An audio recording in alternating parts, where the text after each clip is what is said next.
depuis fin juin 2019. Plus de 25 ans d'expérience professionnelle maniant aussi bien, avec aisance aussi bien le français que l'anglais.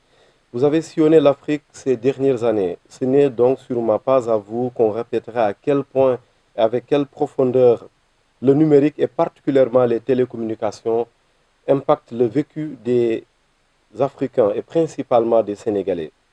Je pense à nos compatriotes vivant chez vous à Dunga, Oura Alpha, dans le Fouta, ou chez moi dans le Gandiol, au nord du pays.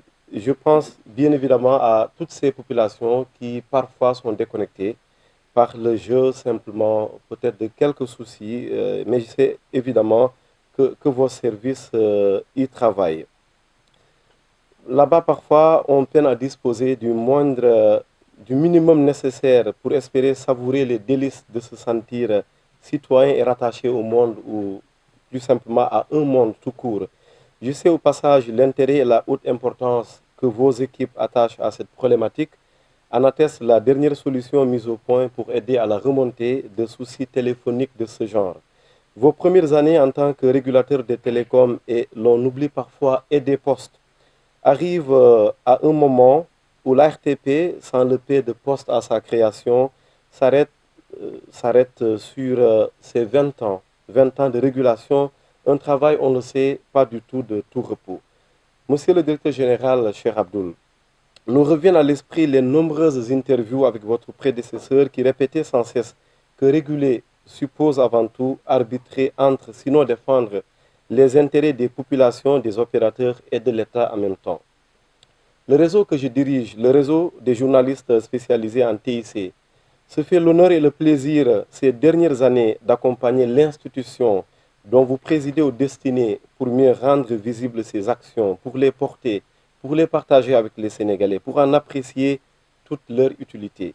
Une mission difficile, la mission d'informer tout court, car elle implique au fond un rapport objectif aux faits, un respect scrupuleux de l'éthique et de la déontologie qui commande de rechercher la vérité, de questionner les faits et gestes des dirigeants, d'en douter professionnellement au sens cartésien, de les mettre en perspective.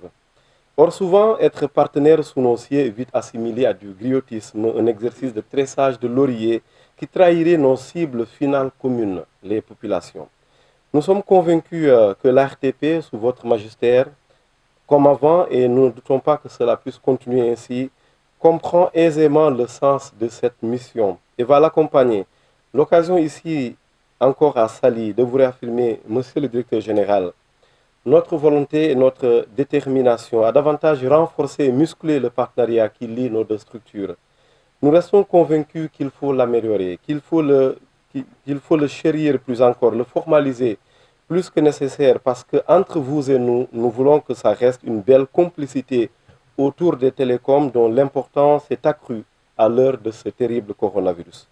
Sur le terrain comme au sein de nos rédactions respectives, autrement dit dans les studios, les télécoms se sont imposés comme un sujet majeur dans le traitement des questions technologiques.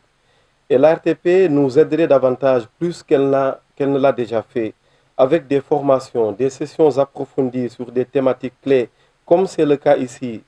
Sauf que nous voudrions que l'on n'attende pas 12 mois, voire plus, pour nous y atteler tous ensemble. Alors qu'on n'a pas fini d'exploiter toutes les possibilités de la 4G, on parle déjà de la 5. Ailleurs, il y en a qui l'expérimentent, sans compter les infrastructures de haute technologie, satellites, câbles sous-marins qui émergent. Même les OTT, vus comme des pics assiettes ou des adeptes de la facilité au départ, travaillent à plus se connecter au réseau, à ne plus se connecter au réseau des opérateurs de téléphonie, appelés à assurer leur survie économique et donc à se réinventer. Monsieur le directeur général, cher Abdoul, face à cette évolution fulgurante, déroutante et parfois déconcertante d'un côté, nous avons nécessairement besoin de l'ARTP pour nous aider à y voir plus clair. Nous comptons surtout sur votre soutien, votre disponibilité et votre réactivité dans un contexte où le fast-track est plus que jamais préconisé par le chef de l'État Macky Sall.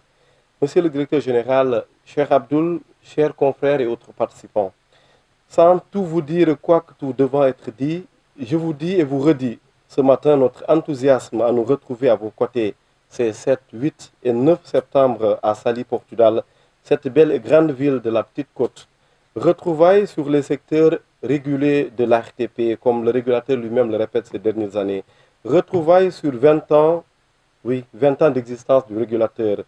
Nous profitons de cette cérémonie officielle pour vous dire joyeux anniversaire et surtout vous souhaiter un long chemin, pas encore parce que en plus de beaucoup de courage, vous aurez besoin de beaucoup de réseaux et de beaucoup de connectivité. Merci encore. Merci.